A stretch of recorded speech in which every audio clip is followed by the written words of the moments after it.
This could be the worst ever use for an action cam. So what I'm going to do is I'm just going to do a walk across this bridge, which is behind me, which is called the Skinny Bridge. And it's kind of a legendary bridge or something. It's designed by some bloke who wants to see his girlfriend each day.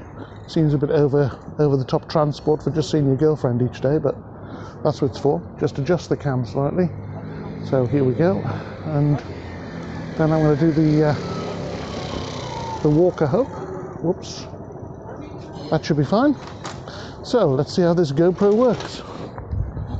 And doing a kind of a walk. It's a pedestrian bridge, so that's kind of good. So the only threat to my life at the moment is cycles, which is kind of cool. So let's just do that, and you can see there, you can get a view of the view of Amsterdam behind me. And what's happening here? Quite a little steep little curve